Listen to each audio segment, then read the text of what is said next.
So who's number one is today, and in the main event, Gordon Ryan, not sure if they've made that clear in any of the promotional material, is taking up Philip Rowe. So I guess I'm just confused as to what we're supposed to do with this main event. We're just trying to see how many times Gordon can tap Philip, because the rule set is, if Philip gets tapped, he just goes right back to doing it again. It's very confusing in the sense of, why are we doing this? And more importantly, are we at the game show element of jiu-jitsu now? A few notes. Number one, there should definitely be like a pinball noise that they do to have the counter go up for the amount of times that Gordon is going to tap him. Two, if Philip does manage to tap Gordon Ryan, did we just waste the opportunity of a super fight there? He probably won't. But if he did... And three, this very nice moment of Philip giving Gordon a boombox with one big Gord's face on it. Hits you right in the feels. Until you remember that Gordon's essentially dressed up like Walker, Texas Ranger. Looks ridiculous. Don't go anywhere. You're watching The Grappling Hour.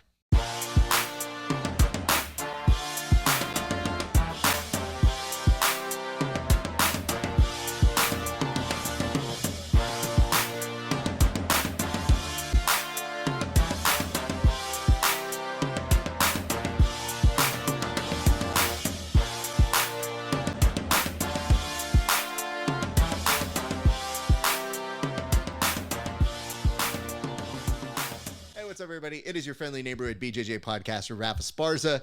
We are here at the Grappling Hour, week 2 of season 4. I'm excited that you're here. We got a few things to recap, 2 amazing guests, and a partridge and a pear tree. None of that is important. What is important is that you're here right now. And if you love us, give us some support on all the major social media networks. And I want to give some love back to our friends over at Subversiv. It was an amazing event to commentate. I was there with Pete the Greek and Jeff Glover. We all took turns, kind of walking you through the matches. And I have to say, I had a wonderful time. I would highly encourage you to watch not just the super fights, many of whom feature our friends like Barrett Yoshida, Steven Martinez, Drew Sklove, all picking up big wins. But then go watch that tournament, though. That tournament was something really, really fun to do.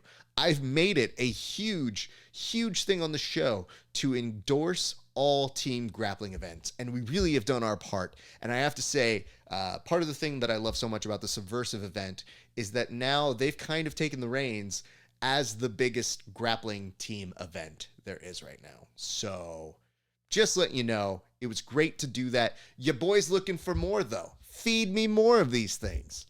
I don't just get on the air and tell you that I'm the best in the world. Trademark.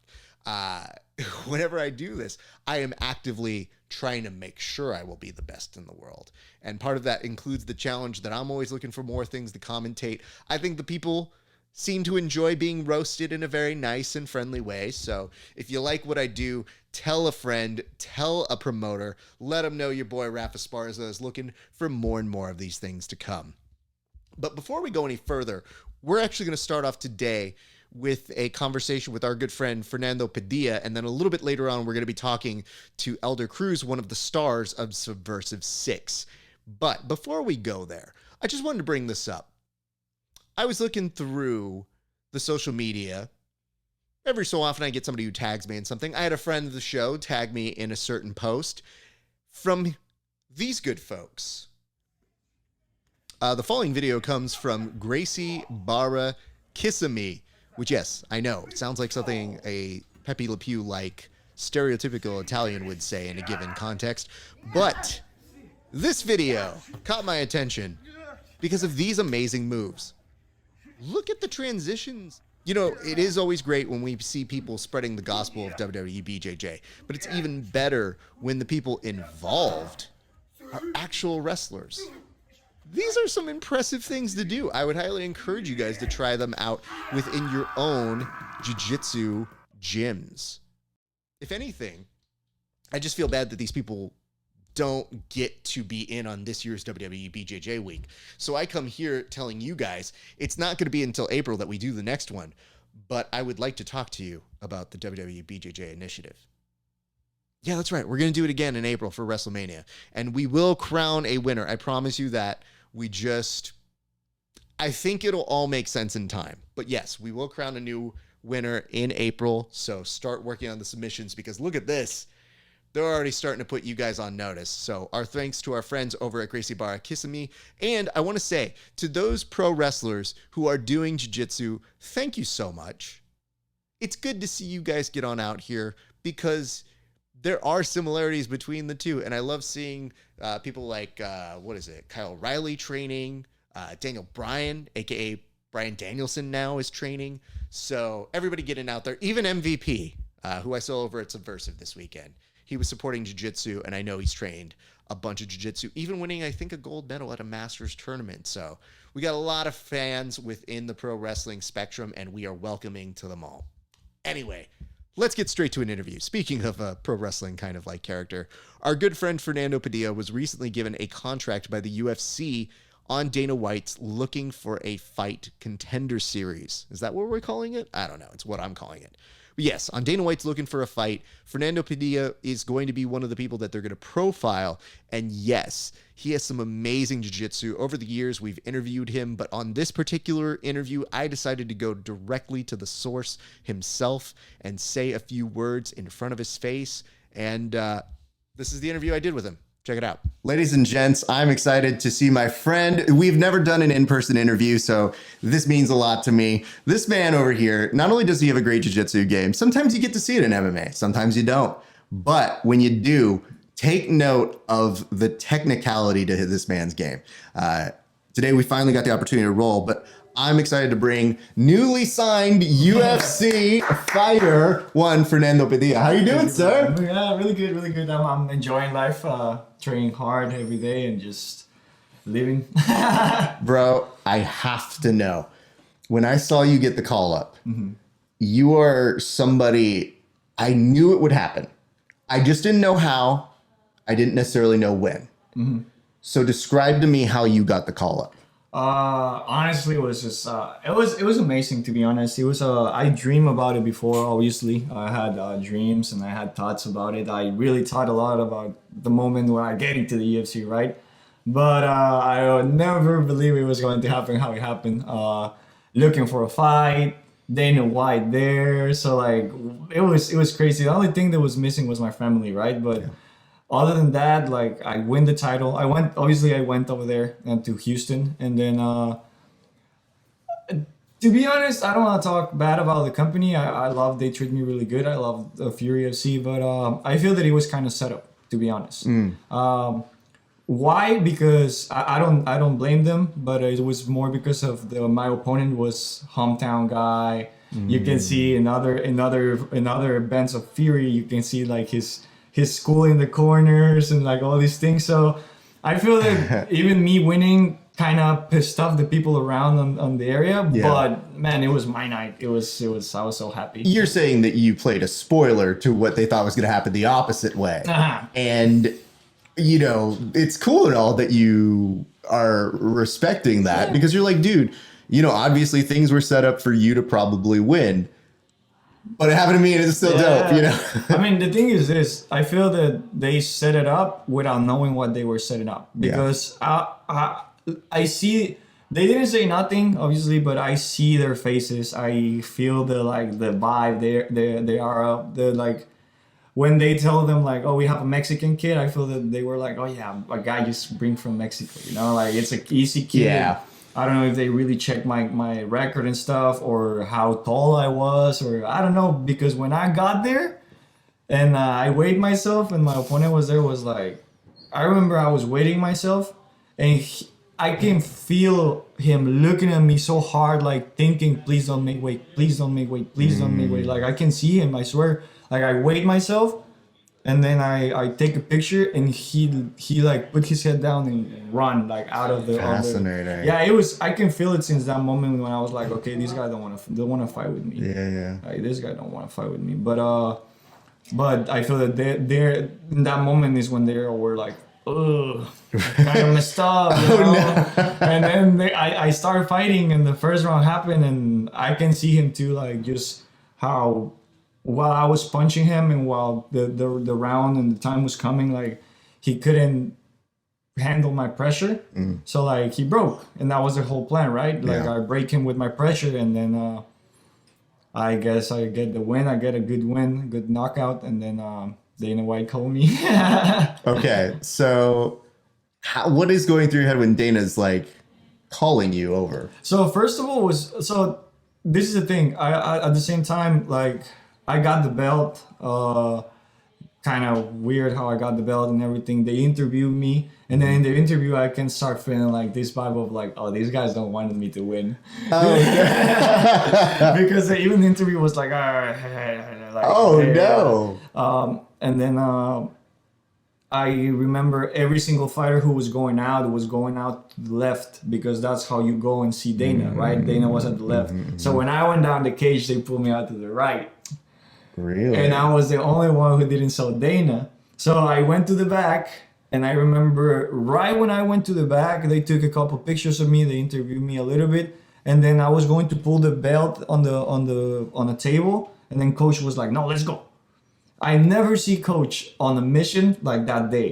He grabbed me. He was like, "Let's go talk to Dana now." I was like, "Okay." So I grabbed the belt, and then like I remember he started like running hard. I never see him like walking that fast. Yeah. So like he started walking fast, and then we passed through security of Fury FC, and then the people is like, no, you cannot be here. And then he's like, no, my kid just fucking won a title. Let me go in. And then he just kept going. And obviously the Fury FC people wasn't the only one there. Yeah. Dana had like 8 policemen with him. Yeah. And then coach came, and one of the policemen stopped him, and he'd say the same thing. My kid just won a title. Let me talk to the boss. Push the cop away. And then the cop just looked at me like, I was just looking at him like, oh, I can't believe he just did that, though.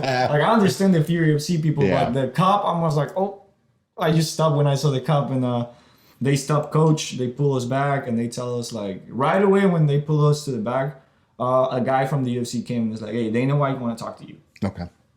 So, like, I wait for like 5 minutes, 10 minutes, because they were looking at the other fights. I was the co-main event. Okay. And then Dana, like, they called me, it's like, hey, Dana want to talk to you. It was just, wow. It was just amazing, to be honest. Just the whole feeling of entering that room.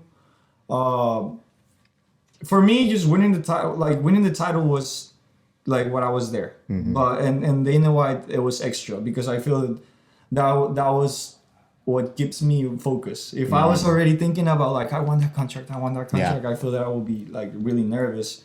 So everything clicked right away when they say Dana is calling you. So it was like, oh man, like it's time. And then I saw Dana White, Matt Serra, like all these other people. I barely recognized a few of them, and then because I was so excited, right?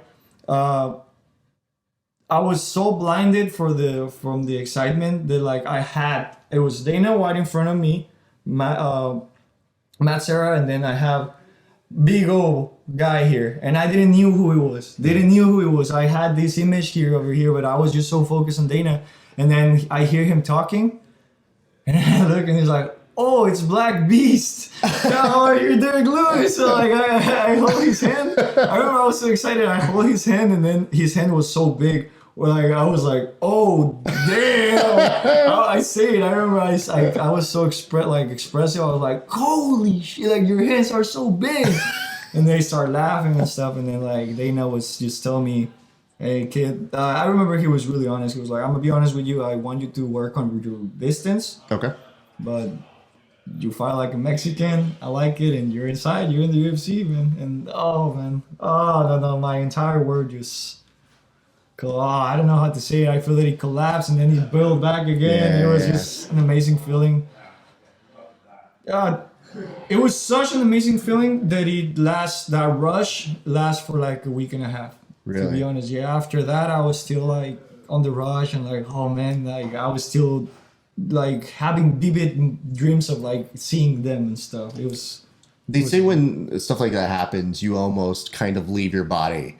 So when you said that it was happening for like a week and a half is what you felt the rush was, did it feel real still at that time, or did you still feel it was kind of like a dream during those like 10 days after? Yeah, that's a thing. Like a lot of people was talking to me, and I'm like, bro, I can still believe it. Like I can't. Like I talk about it, and I feel like, man, that happened to me. Like that, like I'm still talking to you right now and like thinking about like, wow, like that really happened to me. There's a few things that are like, for example, I'm not telling you the entire thing that was on the entire conversation inside that room, right? But all those things are in camera. I hope in the future when I get to fight, they put it up. They put all that situation, because for me, what's a really special thing? Dana made me call my mom and my dad on FaceTime. Yeah. So it was just like, oh man, like he told them. It wasn't me telling my mom and my dad. Dana told my mom and my dad. So it was like, I tell you, all those things. I'm doing this for me. Obviously, I want a better future for me. I want to build something big.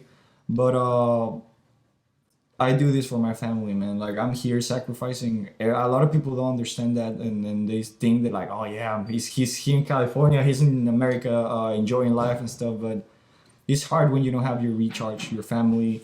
A lot of the people who train with me and stuff, like they have their families like 4 hours away. Or they say like, oh, my family's in a different state, and you go, oh, that's terrible, Arizona. Oh, okay. Well, 6 hours still. You can drive or fly to them in seconds, you know? Exactly. And for me, it's a little bit harder. And I feel that's what kept me motivated all the time. Just like one day here is one day less over there. I know this because every time we've talked, you've made a point of talking about your family and what they mean to you. And again, as somebody with a lot of Mexican family, I understand, you know, like I get it. You know, there's a certain thing. When I was leaving, this is not super comparable, but when I left from even California to Illinois to go to school, my family was like looking at me like I betrayed them at first.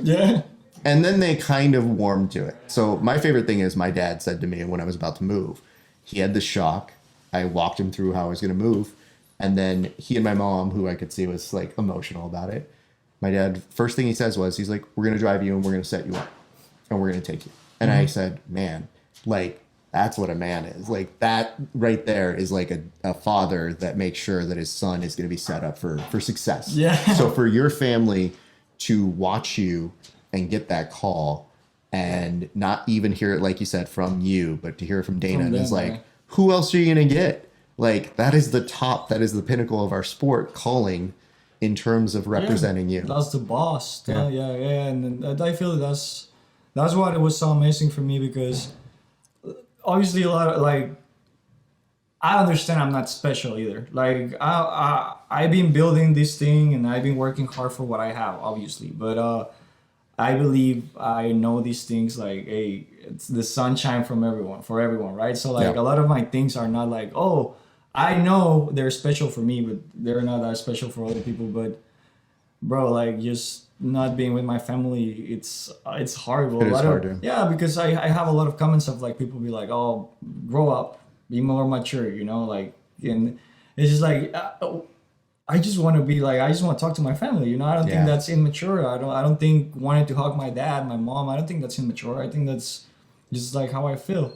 And I mean, again, sometimes it's cultural. Sometimes people don't necessarily understand that closeness, that connection. And see, you're full Mexican, you know, I'm Mexican American. So like I was born here and it's different. And we take a certain element of it, which is like, you know, when you would have get-togethers, you know, I remember once telling my family I might not make it out for Thanksgiving. And they were like, I'm sorry, what? And I remember once my mom wasn't going to make tamales for us. And I remember calling her and being like, wait, you're not making tamales this year? And she goes, no, it's a lot of work. And I go, right, but you are the person that makes tamales and your family of 9 brothers and sisters. Like, you were designated the person to do it. And she just goes, I'm not doing it. And I go, cool, I'm not coming.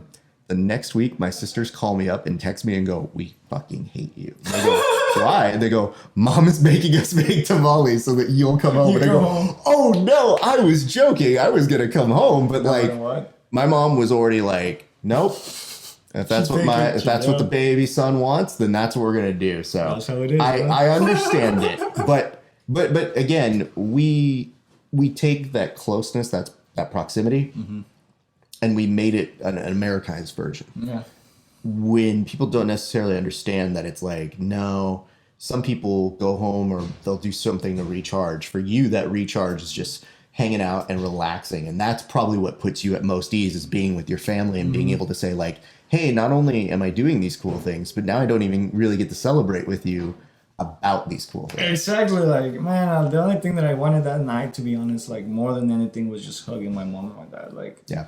I have, again, I know like a lot of the things that I have and experience are not like, oh yeah, you're like the number one. But for example, something that like drives me, that this is especially what drives me every day. That is, I have this memory, this image in my mind that every time I'm working hard, every time I'm training hard, every time I'm tired, whatever, it's about me with my dad, like giving my dad UFC belt. You know, I will hope for him to be there. So like, that's my entire motivation. You know, like what pushed me and drive me every day. And I'm getting steps into it. Obviously, I'm getting closer to it, but like you say, not being able to enjoy with them or being with them in the moment, it kind of sucks. It kind of sucks. It's like, how do I say it? It's almost bittersweet in a certain element where you go, I have everything I want, but I wish the people that I love the most would be here with me as well to celebrate it and to truly like make it that much better. But at the same point, you also recognize how cool it is. And so now that's the case. So as a result of that, do you know when you will be fighting now? Are we on a weight status? Like where are we in this process? Because after that happens, we don't know. And then sometimes it's like, you look down and I go, oh, he's fighting. Oh. Well, I was supposed to fight on October 2nd. So like a few weeks ago. But because of my visa situation, I couldn't fight. So right now I'm just handling those business, and I hope I could fight soon, man. I hope I can just get all the paperwork done and get the fight. And it sounds like that is something that you're already working on so that you can get to the actual fighting. Yeah. But man, all right, man. Yeah. We need one person who's just in charge. Someone has to suck it up and they just have to be an MMA fan and they have to make those visas go. Because when you go through the departments, it can be tedious. It's hard, doing that. It's hard, and like more because, I mean, government stuff is not about fighting, right? So that's what a lot of people say. Is like, yeah, you're a fighter, you're this and that, but what about real life though? Well, you're the one sitting here being like, yo, this is my life, this is my job, and clearly I'm good at it. So exactly, and now I want to do it like, I want to do it fully legally here. You know, absolutely. Like, that's the problem. That like a lot of they put a lot of restrictions, but I'm working on it. I'm doing right. Again, it's close. So it does mean, people, that at any given time, once that gets situated, you probably could see like him saying like, yo, your boy's fighting in a week, or exactly. You know, like something like that. All the time. That's the cool thing about Team Oyama, you know, we're ready 24/7. That's the other thing we should mention. I trained with him before we did this interview. He's ready. And you know, I have to say, man, one of the things I do like doing for the interviews is that you mentioned that we've done it virtually a couple times off air. Yeah. But we've never done it in person. For me, I think interviews take on a different form once you train with the person, because then I know more than what I just see. And I've seen you fight live, and I think it's great. And I remember one of the first times I saw you fight live, I had texted, I think it was Casey, and I just go, tell me his name, tell me how he does that triangle, and introduce me immediately. And I just remember having eyes on you and saying like, yeah, there's something unique about what you do. So I would always watch your fights and I would always keep a note. And then when we finally got around to interviewing, I was kind of like, yeah, you're exactly who I thought you would be, plus. And you get this great personality and these great things. But then when you get to train, it was like seeing both how you coach, the very technical way in which you're rolling, and even the improvements from when I watch you fight to like seeing what your game has evolved into, even in the past, year or so. So I thank you for giving me that time. I think it was great, man. It was a lot of fun.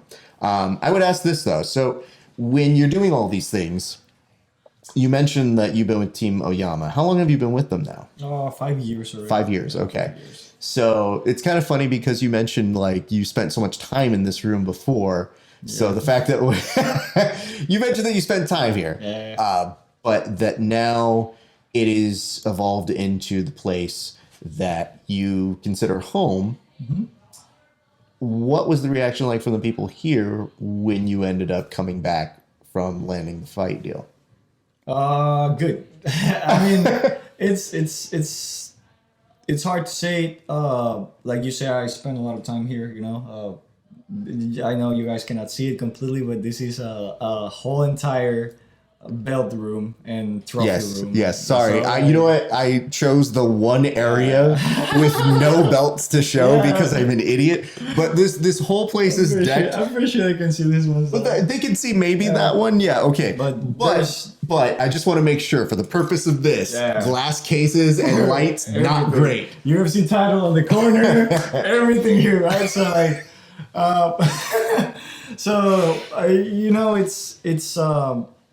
it's funny, but it's true. Something that I learned here in Team Oyama too, as a fighter and as a person, is that, like I tell you, the rush stay with me for like a week and a half. But here it cannot be like that. Yeah. Like I cannot come to the gym and be like, yeah, I'm a champ though. Like, oh yeah, I just want to fight. No. Like we have more people, we have more fights. After my fight, we have another fight the next week. We might have another fight the next day. So like something that I learned in terms of that is that like, okay, you need to get over it quick. If you win, if you lost, it doesn't matter. Like here, you need to keep going. So like, I keep it for myself. Obviously, I was really happy. I obviously had interviews the entire week. Like I tell you, I have people telling me like how, you get into UFC and all these things. And that's how I keep it a little bit longer. But as long as coming to the gym, I came with the belt. Everybody say hi. Everybody was happy, but it was just one day. Yeah. And that's how it's here. It's one day, and then the next day, hey, you need to keep going, keep grinding, keep up to the next one, Yeah. As long as you don't have that one over there, I don't think you can rest. And again, you're mentioning that you work so hard just to get to the very beginning of a new journey. So it's like you recognize that you haven't even hit the peak of where you want to be yet, and that you see further things down the line. It's just explaining that to people is difficult. So I kind of understand this because I'm very similar in a way. So when my friends, my inner circle, they win or they lose, especially if they lose, I'm like, you get a day. You can tell me whatever you want for that day. The next day, I have no time for it.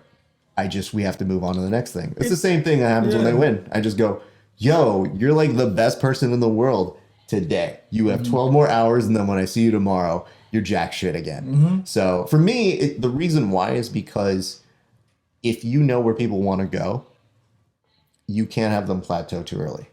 And so you really have to do the best job that you can as somebody in their life to say like, we're here, we're not there yet. Yeah, exactly. And just relax. Yeah, I feel, for example, right now I'm dealing with a lot of shit of real life, not just fighting, and that like I feel that I was lagging a lot on those aspects because I was so focused on fighting, so focused on fighting. Also, like I don't want to blame it on this though, but like I came here really young, like 20, like, but I came to a different life, different perspective of how it is, to a hard city to leave, to a hard city to be in, and it's hard though. It's hard, but like the thing is that you cannot, like you say, you cannot forget that you need to keep grinding. Obviously, fighting is different. You cannot say like, yeah, I mean, I lose or I win. If you lose in the first 5 minutes, okay, yeah, you come back to the gym the next day. But if you have a rough fight or something, if you need to take at least a week. Yeah. Like maybe one day is not enough, but maybe a week and then come back. But like you say, it's like at least the mind should be one day, and then the next day, hey, you're the same piece of shit that you were yesterday. I mean, but if you need 1 week to recover or something, just take it. But like, well, so the reason why I bring up the Oyama thing in particular, first of all, this is the first time I've been here, and it does look great. So it is awesome to be here, by the way. I'm local enough to most places in Southern California that I've gone to a number of places to train, but I was like, how have I never been here? Right. But the one thing that I do try to put in perspective for people is, yeah, sure, do it accordingly, take the time you need to, good mental health for where you need to be. But you have had team members who, as we were doing this interview, who are like just snapping shots like, oh shit, he's getting interviewed. I'm gonna get a shot of that. So like to me, those are the things that people don't necessarily see on camera that I always think hype me up. Like for my inner circle, when I see them without prompting, reposting for their buddies and saying like, yo, this guy, he's my guy. He's doing that. I always go, you know what? There's a different level of family and closeness that I think is really important for those things. That's something that I love about this place since day one. Since day one, that is that I feel in home when I first came here. Like that's something that they give me, or Yama in general, is like as soon as I came here, as soon as I put a feet here, like I feel that they make me feel like home. That's why make me still stay here. Yeah. Because they were really involving me into stuff. It is hard, you know, like every gym have their drama and stuff, but we are a family, and that's what I like the most about this place. That's good, man. So I guess we're gonna start to circle, but as we do, what does become, I guess, important to me is knowing how is it that you are staying both mentally and physically ready for an indeterminate time of like, okay, I'm supposed to fight soon, but I gotta wait, but I want to fight now. Like if somebody were to come up to you with a contract right now, you'd probably be like, yeah, let's go. How do you balance all of that? I don't know. I feel that training is what makes you forget about those things, but at the same time it makes you like, oh, you know, we're getting better. Why can I prove it? But I don't know. I take it out a lot in training. Like just everything I do, I know is for a better in the future. So that's why I just put my best on it. Like I try to, because you need a balance, right? Like it's not like training hard 24/7 should be the goal, so you're ready 24/7. It's not real. You need to put gas on the car. Yeah. You know, you cannot just keep working out the car without putting gas on it, right? Yeah. So I feel that everyone need a rest, and like I said, I came here really young, so I really didn't knew how to manage all those things. Yeah. All that time, the way to train. But right now that I'm like a little bit more of my own person, like I'm living by myself, I have to deal with my stuff. I'm not living on a fighter house with more fighters. Yeah. So like things like that show you how you are, who you are. Yeah. And like even just going home and just by yourself with no more people, no more fighters. A big thing that was keeping me mentally ready was that we were living in a fighter house, right? The first 3 years of here was a fighter house. So gym house was always like it doesn't matter where I was. You're going to be fighting. You're in my mental mode. Yeah. Even you're there at home, you're eating, and you're with other fighters. You're talking about fighting. You're like it was just really hard to get out of fighting. Right now, that I can go to my own place with no other fighters, stuff like that. Like. I feel that clears you out a little bit more, and that gives me the balance that I need. But it's just time. You need to know yourself. I feel that's the mainly thing. Know yourself. So, in getting to know you a little bit better, what was the first thing jiu-jitsu wise that you ended up getting? Because I knew you as triangle guy when I first saw you, and I think part of that just because you're lanky AF. But what do you remember? Like the first jiu-jitsu thing that you were really getting down? What was it? Yeah, there's triangle though. Yeah, it was a triangle. Yeah, it was a. I remember I came to the gym after washing. When I started training, I was already into MMA a little bit with my friends and stuff and talking. So I remember I watched Never Back Down 1 and 2. And in Never Back Down 2, I think they do a go-go clinch. Go-go plata. And I remember I came to the gym right away. That was one of the first weeks I came there. He's like, hey, coach, I want to know a go-go plata. Like he started laughing. He's like, you're just been here for like 2 days. Like, how do you want to learn that? And I'm like, no, but I think I can do it and blah blah blah. And I've been always like, even when I was younger, I used to love wrestling. And my dad is really funny, but my dad kind of looks like the Undertaker. A lot of people used to tell me all my life, bro. Like when I was a little kid, all my friends were like, your dad is the Undertaker. Your dad is the Undertaker. So. For some reason, I was really fan of The Undertaker. And what's Undertaker a submission move? The Hell's Gate, you know? So it's a go-go clinch. Yeah. So I kind of knew a go-go plata. So I kind of knew how to do a go-go plata. And I started trying it on the gym, and then my coach got really mad. He was like, "You don't know those things. Your knees are going to pop." Something. We're like, I was just, how do you say it? I didn't know what I was doing. Yeah. And then he told me, "But because you want to do things like that, here you go. There's a submission you can do. Triangle." So I started doing triangles, and it kind of worked. Okay, but see, here's the thing, and here's the reason why I did beat you up at the end of our training, is you promised me a WWEBJJ video, so I think this next year, now that I know this information, you better be submitting something. Man, I got you. Okay. Because I was like, yo, can you do it? You're like, I got you. And then all of a sudden I go, did you do it? No, man, I didn't do it. I know. And I was like, you do know the next time we roll, I'm going to mess you up. And then, unfortunately, obviously his was better in the jiu-jitsu side.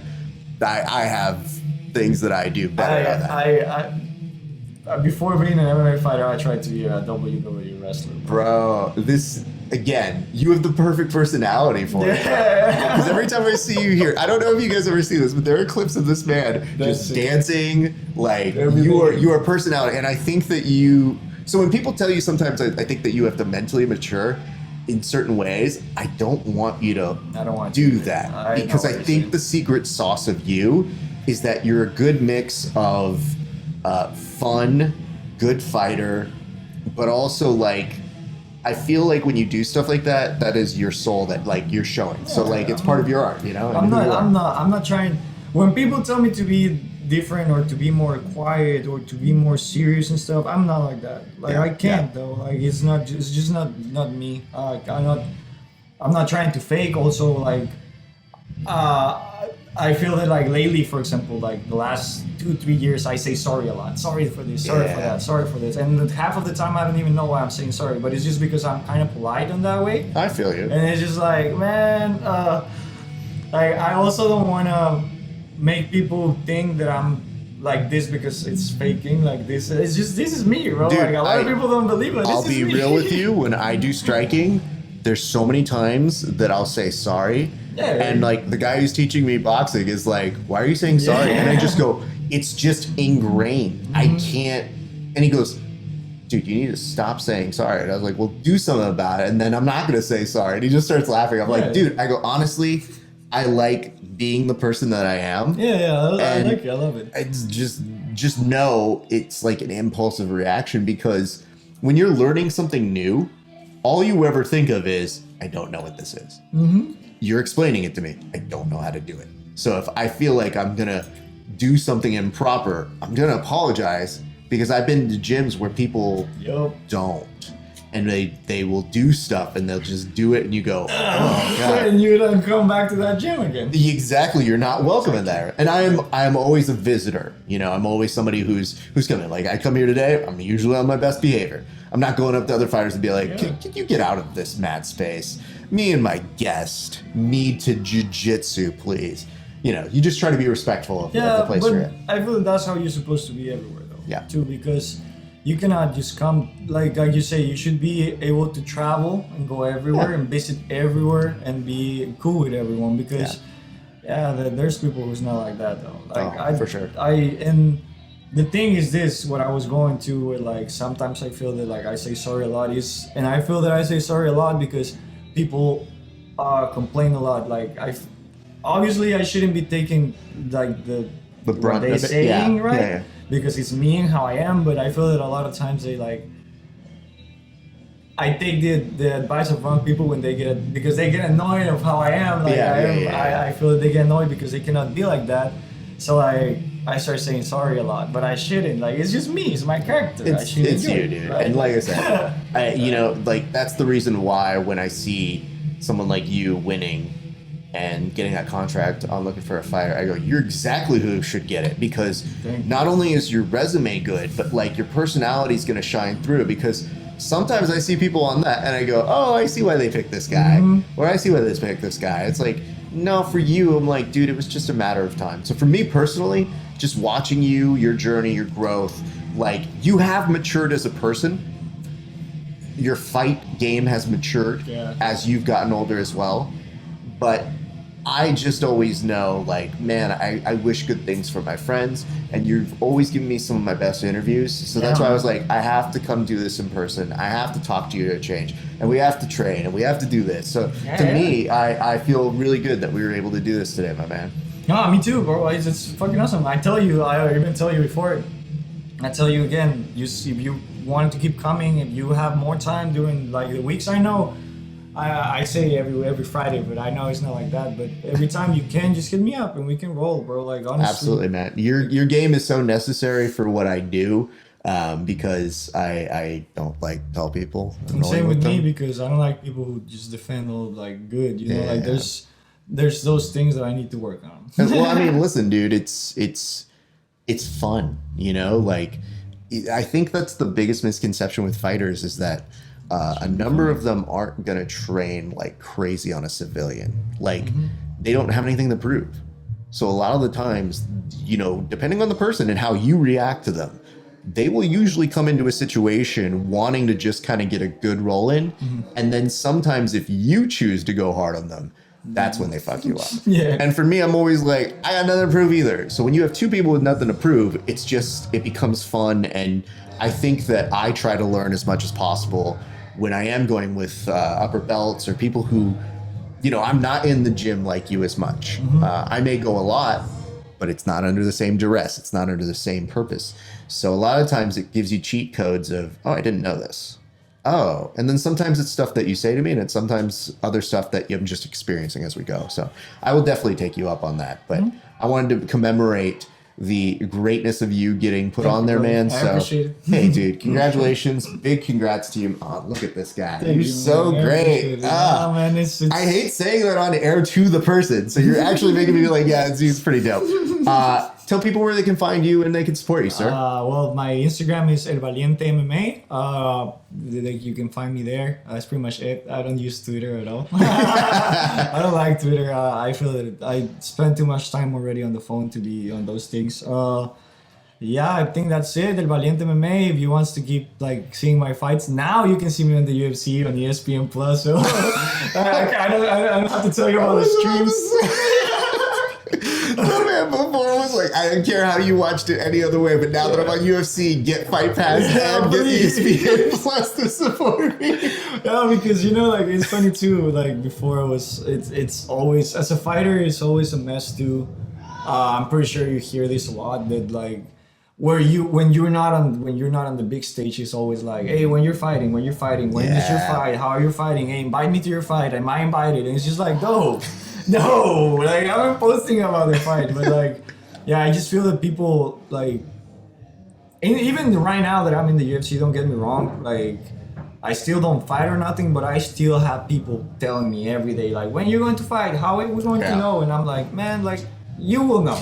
Yeah. Someone's gonna tell you, and they have like whole teams and departments that do this. Like, I will let you know too. You know. And more importantly, like, you'll see the poster. Exactly. You know what I mean? That's like, the point. Like, it's not like some down the street version of it where it's like, oh, maybe did they do it? No, it's like someone's gonna professionally take my photo. They're gonna give me a poster. I'm happy about that, man. I'm happy to say that too, because it's true. Because, dude, I hate having to slang whenever that happens. Because, you know, especially, and you've got fighters that I know that are on the come up, that when they start, they go, yo, dude, would you mind sharing my thing? And you go, absolutely, that's fine, I do that. And then you'll look and you'll see the poster and you go, this is probably the worst poster I've ever seen in my life. Bro, let me tell you a funny thing before. Yeah. My last fight for Fury UFC, they called me that, like, I had everything ready, but it was kind of a mess about the medicals and like signing the contract and all that stuff. But the craziest thing was when they called me. They text me they text me like at 6 a.m, super early, and it's like, hey, we need a picture right now of you. A white background, no shirt for the poster. I wake up, I was like, oh, come on, Robert. One of my roommates, can you take a picture? I was just like, I was sleeping. They used it. Now that you say, like, oh, it's the worst poster ever. I have it on my house, signed it by me and everything. Fucking dumb, right? But it's funny how, like, it just, now I'm not going to have those moments. You won't. 6 a.m. Or Data's calling you, be like, Hey, we lost our whole department. You gotta take your own photo. Ah, man, I made it all the way here just to do it myself again. Because, dude, on the other side, as a photographer, I've had my friends be like, yo, I need a photo. And I go, okay. Yeah, And but then they go, but can you take it on my phone? And I go, no, because I'm on the other side. I'm the one that sometimes has to not make the poster, but like cut out the Yeah. person. And I go, I hate this because sometimes I've seen fight posters where they don't crop it properly, and I see like the white space, and I go, who did this? Like, I hope you made money, but like, get better at this. But I mean, it's different too. Like before, they wake me up at 6 a.m. I'm hustling for the money. Now, I don't care what people say, but now with the UFC money, yeah, I'm gonna have a camera ready for when Dana call me. Yeah, I have pictures for you. How many pictures you got?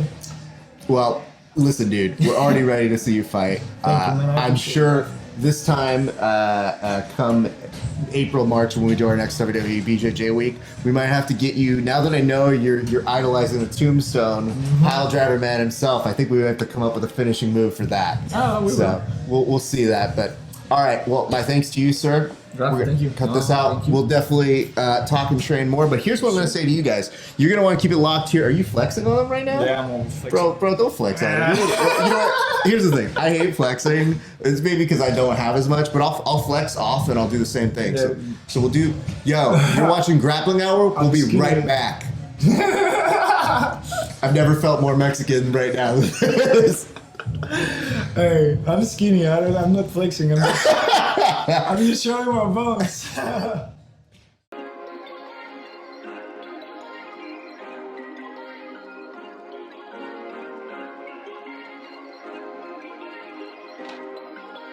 Perfect.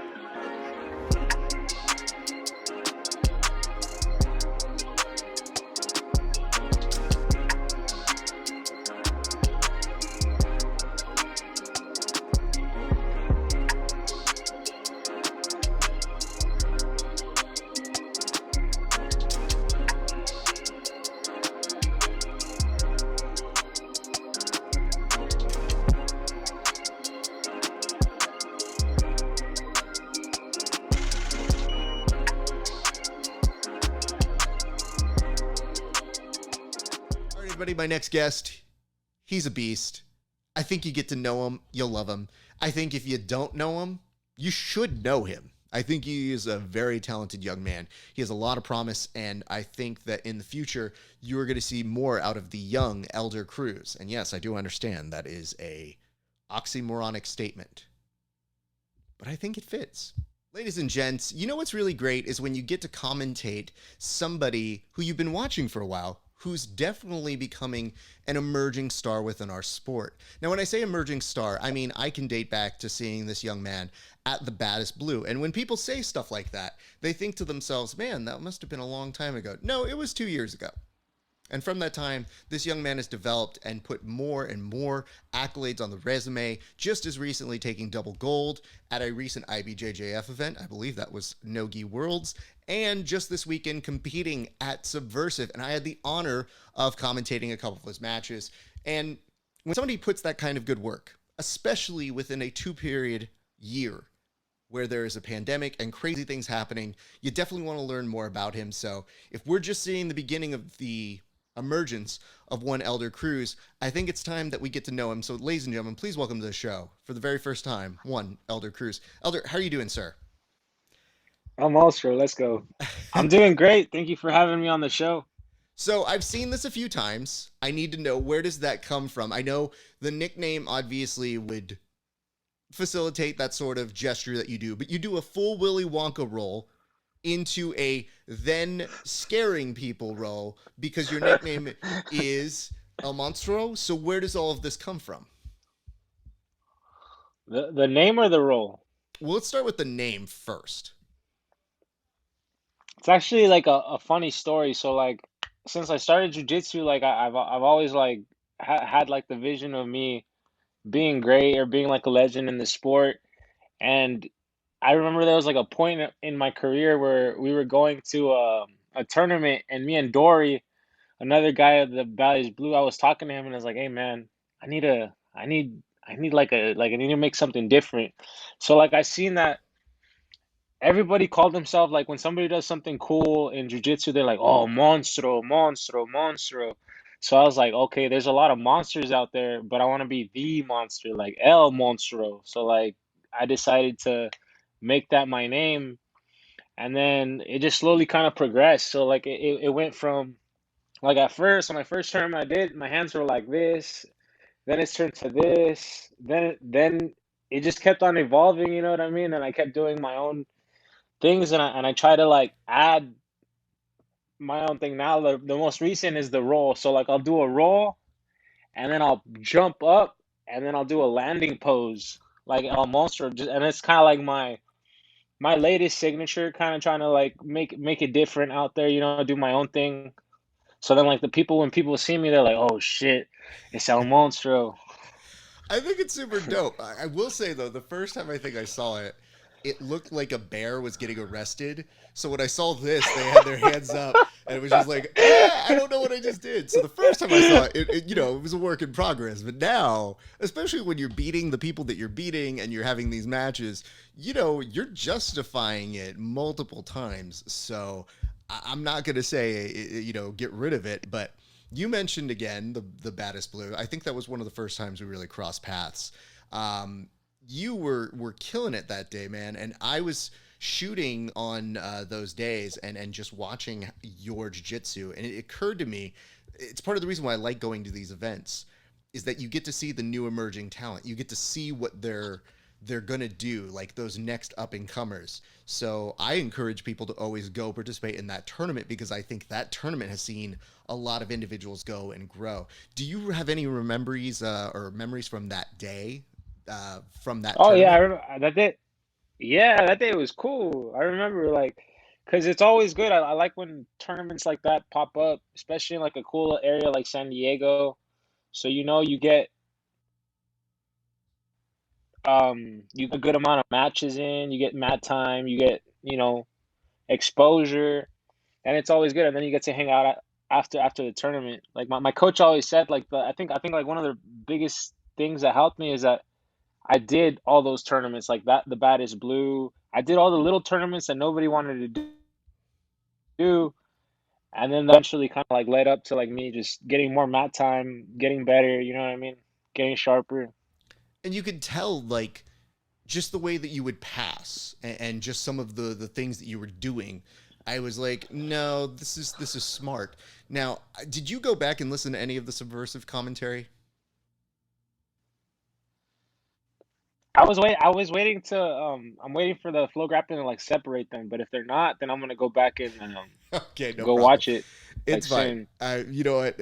Good, because then I've still got a few hours before I get away with what I said about you. But no, what was really great about the commentary was that Glover recognized you from doing his Money on the Mat tournaments. So when you talk about doing all these tournaments that maybe sometimes people don't have at the foreground, those are reps. And that's what I think for people who are really trying to get out there to compete is they don't take those opportunities, and then they wonder why they sometimes don't get the results. So when you see somebody consistent like you who's like, I'll do it, and puts that good faith and that good forward, next thing you know, it's not really a surprise when they see you on the podium doing as well as you do.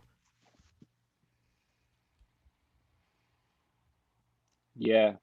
Hey, shout out Jeff Glover and those money on the mats like during the pandemic, because those were like super key in me getting my groove back, because I remember like during the pandemic I was starting to like freak out because I had like all these goals set and this and that, and I was like, you know what?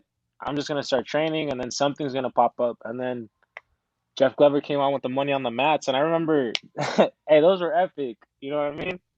But those were great builder uppers to like basically setting me up for like the IBJJFs and winning double golds and all that.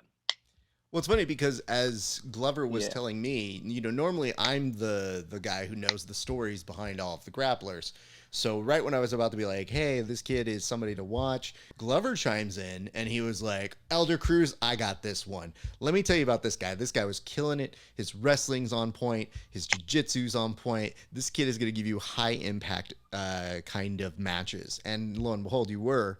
So it was kind of dope that I didn't have to go out of my way. I mean, Glover, because you did those tournaments, because you made such an impression on him, was speaking so eloquently about you, and I thought that was really cool for me to see on my side, because it shows that when there's a respect of the work that you're doing, sometimes you just don't know who's watching it, and you just kind of get out there, you compete, you do what you're supposed to do, but nobody is more aware of the stepping stone element than Glover. He's looking for those opportunities to give people a chance to compete, get themselves out there. And like you mentioned, during the pandemic, there were very few opportunities. So you definitely made use of that.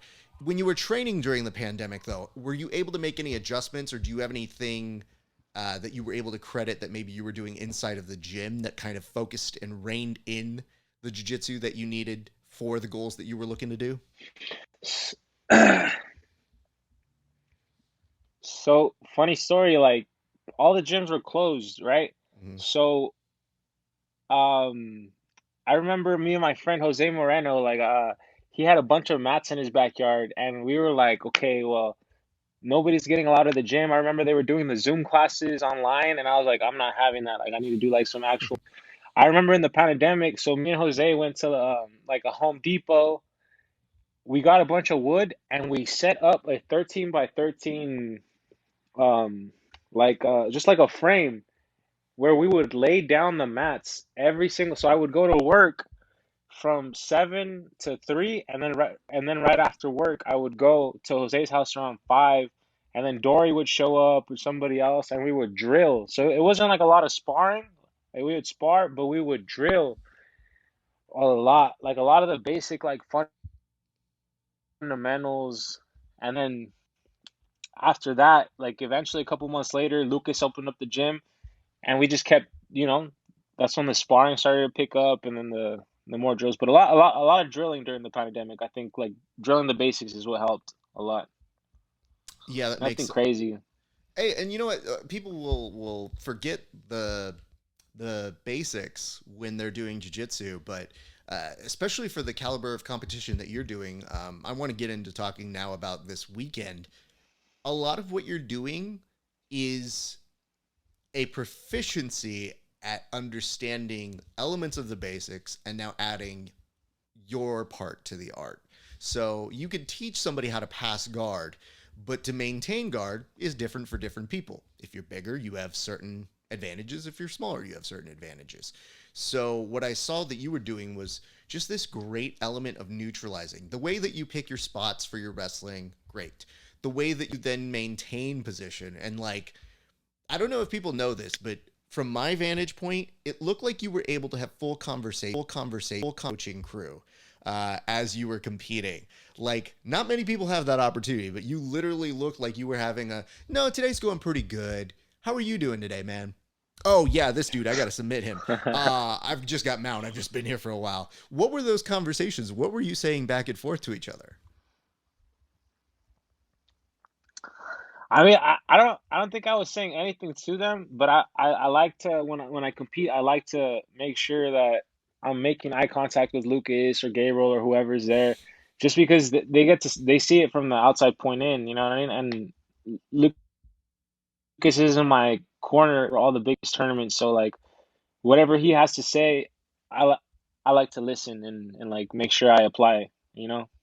Absolutely. So tell me about this. How did you get involved in the Subversiv card? At what point did they say, like, hey, we'd like for you to represent us? We know there's a team element thing. I know that you've seen team grappling in the past, but additionally, how did it feel to be getting the call up to represent your crew on this one? This is the second time actually that I did Subversive. Correct. But The how did you first get the time, the first first time call? I did, yeah, the first time it was through Natalie. So like Seth hit up Natalie, and then she was like, "Hey, we need a 200 plus person to represent the team." And I just had finished winning the Who's Number One against Jacob Couch, so I had a lot of hype behind my name, and the team felt that I was the best upper weight to represent the team. So Natalie told Seth to put me on the card. And then on the second time, it was Seth who hit me up, and said that, hey, we're doing a card. It's gonna be in LA, and he really want me to be on there. I wasn't gonna do it because like Nogi Worlds just finished, but then I thought like, hey, I got to take advantage of like every, especially because it's in LA. Like it's, it's here. A lot of fans came out to support Checkmat, so I was like, all right, let's do it. And then I just created the team, so I hit up Johnson Gomez, and then Tamiris, and we got it going, and it ended up coming out in our favor. You know what I mean? Do you guys pay attention to any of those odds? Because the word on the street from the get-go was you guys were going to win, and the odds-on favorite put you as that. Does any of that like ever get back to you? Do you look at it? Do you take compliment to it? Do you go, oh man, there's a little pressure. I got to make sure I that we mean, got to do this. Like, what does that feel like?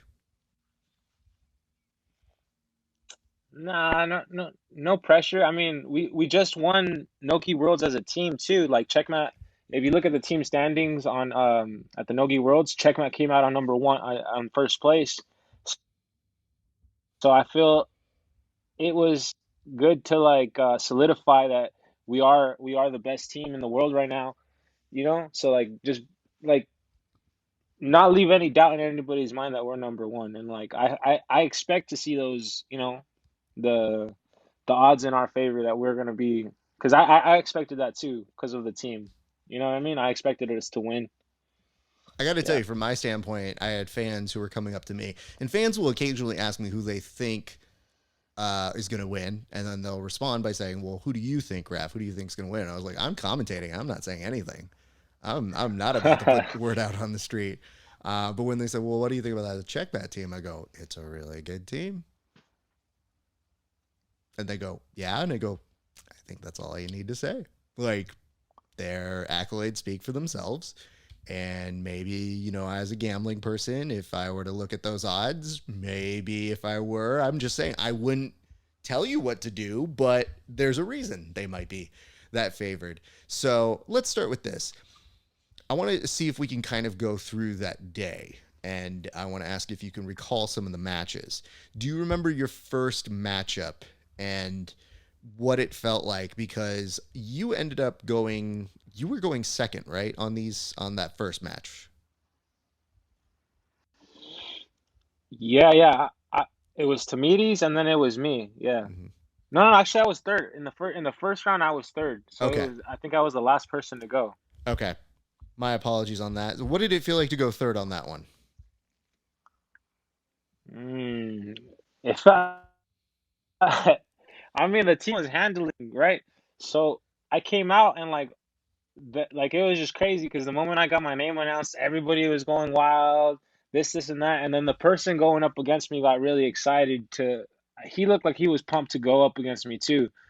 So we start the match, and it just like right away it was like like right into the action, and I really wanted to get the submission on him, but it's just like things I didn't do, like small details, you know what I mean? He was really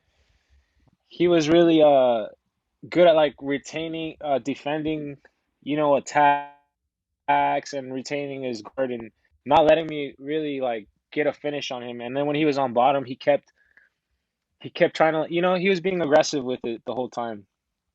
Yeah. Yeah, you ended up getting, I think in that one, a decision, as you mentioned, but it was a pretty, I mean, Yeah. let's put it this way, it was a dominant performance.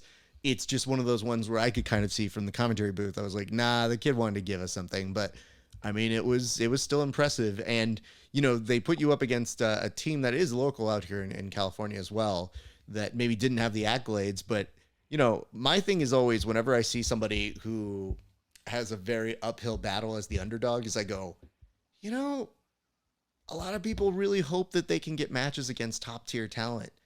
This is one of those Yeah. opportunities. Take your opportunities. You may not win, but if this is really going to be your life, you owe it to yourself to take those moments. So I'm sure even though he may not have been happy with his performance, I still think there's some takeaways that he can have as well from that. So uh, it's a good way to start the day. When you do get there, I am curious because I love doing the play-by-play for team grappling, because as a fan, I think the drama inherently builds in itself. When someone goes before you, are you getting more hyped as a result of that?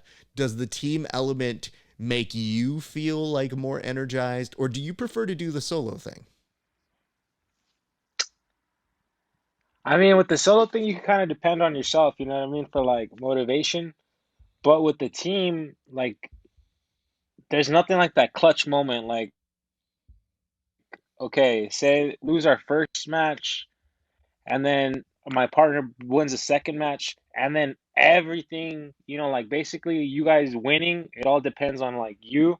There's nothing like comparable to that, and I think that's what's really cool about it. And then after you're done winning as a team, it's just like it feels good because like it's not just you know what I mean? It's like our team and then the team that we represent, which is Checkmat. So like after we were done winning, the whole team came up, like people from all over, like, oh my God, this is awesome, Checkmat. Ah.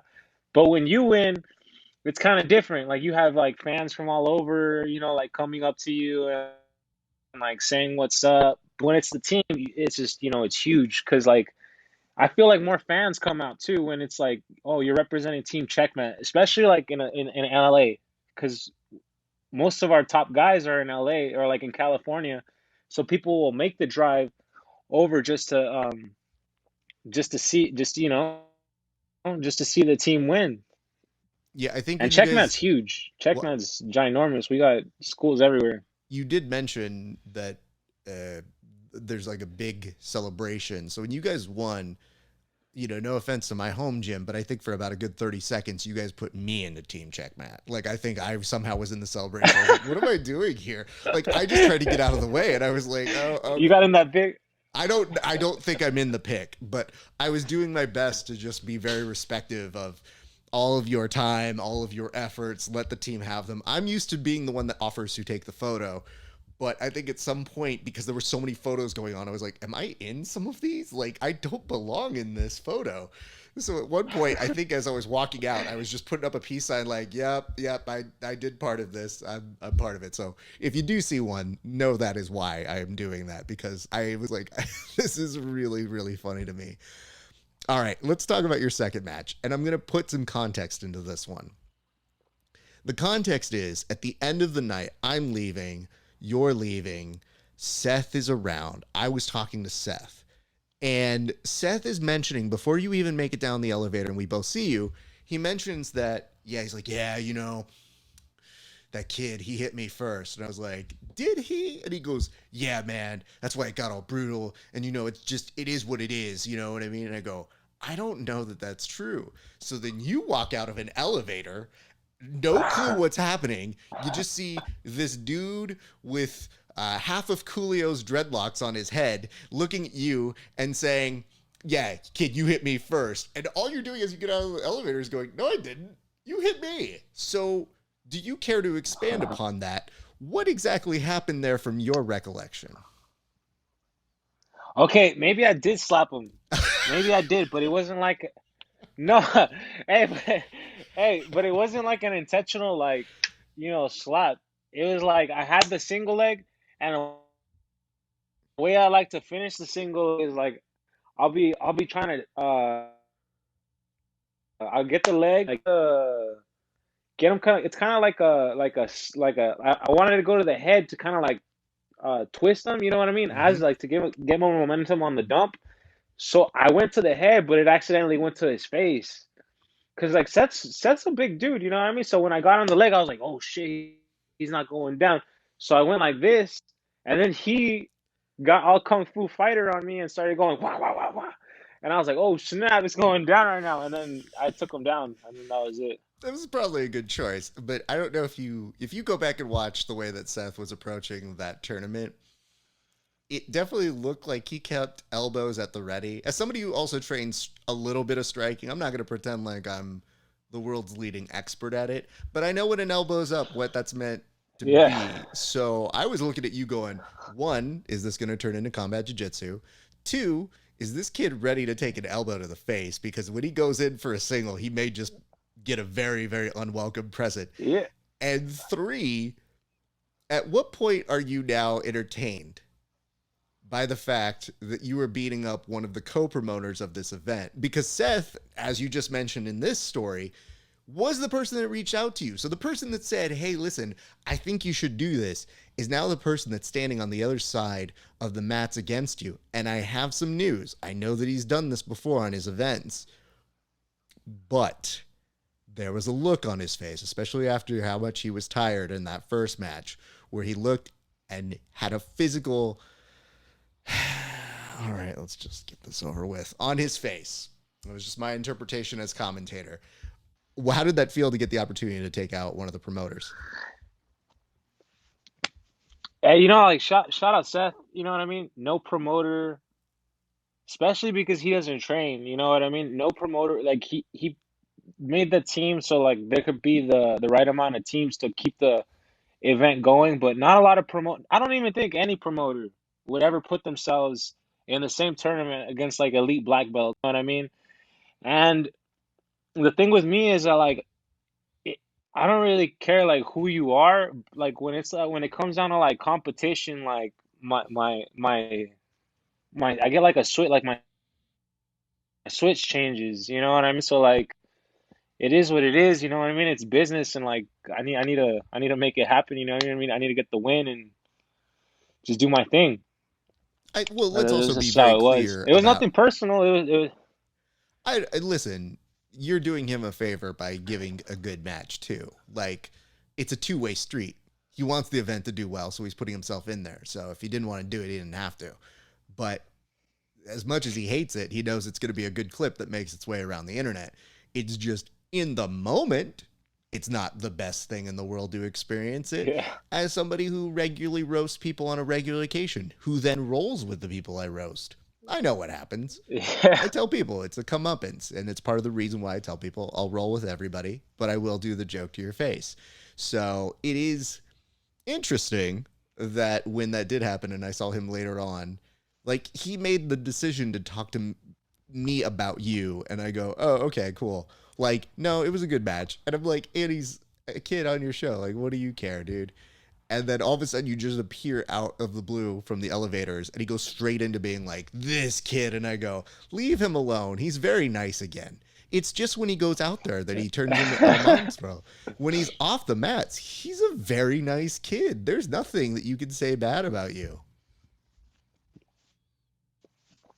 Yeah, I try not to. I'm telling you, it's like this. It's with anything. Like I feel like any athlete, like it's different. Once you get on the mat, it's not personal. It's just like that switch. You have to get into that zone, you know. And Yeah. El Monstro is kind of like my zone. It's my thing. Yes, yes, of course. It is your Sasha Fierce. We all get it. We know. I do want to say this, though.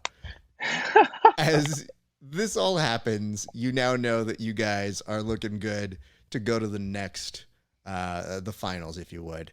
Is there anything else that you're observing at this event? Because there's a lot going on. In between you guys, there's also super fights in addition to your own team matches that caught your eye. Or are you not watching at this point? Because some people watch and some people don't when these things are happening. Nah, I don't like. I try to pay attention to like my teammates if they were winning. You know what I mean? Kind Mm. of like, but for the most part, I'm just. We did a good part to just focus and stay in the locker room and stay focused on our goal. You know what I mean? I think it's too much like emotion and energy to be like focused on everybody else. So it's better just to be kind of in there with no distractions. That makes sense. It's probably a very, very healthy way of maintaining a good sense of whatever level you need to be to perform. So I can definitely get into that. Let's talk about your third and final match. Now, this is the finals. And I think what becomes interesting in this case is it's you guys versus the Legion team, which also a very good team. But things get split 1-1. Now it comes down to you. When you're watching the first match, though, you have to be thinking like, okay, Legion's taking the lead, you know, for being the favorites now. There is a slight opportunity that things could narrow. So talk to me about what's happening after match one in that finals for you.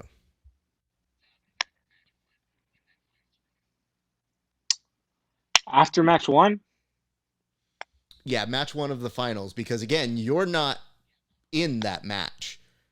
Your team's fate No, is I was the not third. I really was the third one. right. Your team's fate is out of your hands until the third and final. But when you see that first match, you definitely have to be thinking something, because I saw you during the second match starting to warm up because you started to get the thing. Were they going to have the third match no matter what, or was it going to be best 2 out of 3 on that one? It was always gonna be. So he said that the first round is everybody goes. Then after the first round, it's the best 2 out of 3. Okay, so in this But yeah, possibility, you may not have had a match if things went in Legion's form again in the second round. yeah, Okay. What is going through yeah. your head as you're But then witnessing yeah, this? I honestly, I well, what? I was asking what was going through your head as that was happening. Mm, I honestly was 100% confident that Johnson was going to beat Mihan because Johnson's just under the radar now. But when it comes to like no-gi grappling, but like if you ask anybody in the gi, Johnson Gomez he's a phenom. Like he's I was just 100% confident he was gonna win. I kind of just because of the performance the girl from Legion had, I was a little bit like I love Tamiris, she's a great person, but like I go like based off of like what I'm seeing, and it looked like the Legion girl was she was on fire that day. She was looking sharp. She looked like she really wanted to beat Tamiris. So like then I in my head I was like, okay, I'm probably going to have to like compete. So I knew Johnson was gonna win, and I knew it was gonna come down to me and Sloan. But that's kind of what I was thinking. And with Sloan, I was confident I was going to win. I just I knew I had to wear him out because he's a very like strong competitor, very very big, very strong. So I knew that if I try to like go too crazy with him and like try to get on a shot in like the first minute, it might lead up to him because you've seen his arms. He might try to get like in a guillotine or a Mm. darce or something. So I kind of played the wearing him out for like the first 2 minutes, and then I started picking up the pace. And then once he saw I was picking up the pace and getting to his legs more, he decided to pull guard. He wanted to get into like a closed guard pull, but it wasn't like fast enough. So I was able to get him off of me, and then I got into his half guard. I was trying to pass, stay heavy. He was trying to get under me to probably go deep half or go into like some kind of leg entry because Legion they're pretty good at those leg locks. I didn't see them, but people were telling me that they were leg locking everybody in the prior matches.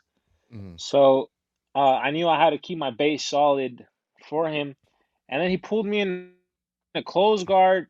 And he had to do the K guard, but it was just too slow. Like his K guard was too slow, and I was able to catch it on time and then circle to the head and get a pass, and then just cook him, cook him, cook him.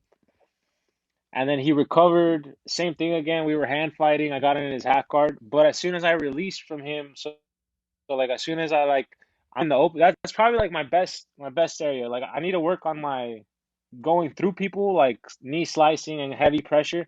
But if you're not like you don't have any hands on me and you let me get my groove and circling around you, I feel like I'm gonna pass anybody's guard if they if it gets to that. I would probably agree with So you yeah, because I did see that was your. that was the basic I was just gonna say I saw your passing, and it was you did mention all of the drilling that you were doing from last year from the pandemic, and I really think it shows. Like I mentioned, when I saw you at the Baddest Blue, I saw a lot of talent there. I think in that time you refined a number of things that were very, very good to begin with and really honed in on it. But when I say that you pick your spots in wrestling, it's because you know exactly when your opening is. And most people can't see that opening. Most people, they either hesitate, they don't take advantage of it, or they miss it. And with you, you're right on. The same thing with your passing, where I go, this just looks easy. It's not. A lot of what you were doing was just it looks like almost a version of flow passing, where you get kind of in this state of, all right, he's here, I'm moving here, I'm moving here. And I don't really see it like you're sweating at all. I just see like you're solving kind of a Rubik's Cube that's moving on you. And then once you get your openings, Yeah. Jesus Christ, Yeah, forget it, that's man. You were right on top, and you do not look like you are forgiving pressure. And we did say that Sloan, a very, very good competitor, but he was getting really, really stifled. And you could see those openings that you found that were the things that gave you the guys the decision and ultimately the win. But how did it feel to come through for your team as the last part of what you all needed to win? Because again, your whole team was having all-star moments all weekend, but there is something about getting the ball in the last few seconds, getting your Kobe Bryant, getting your Derek Fisher, getting your moments where you get to and getting your Michael Jordan moments. So that I'm sure that's what it kind of felt like to you. So can you take me through what it felt like to bring home that win? And who was the first person you went to go celebrate with when you did?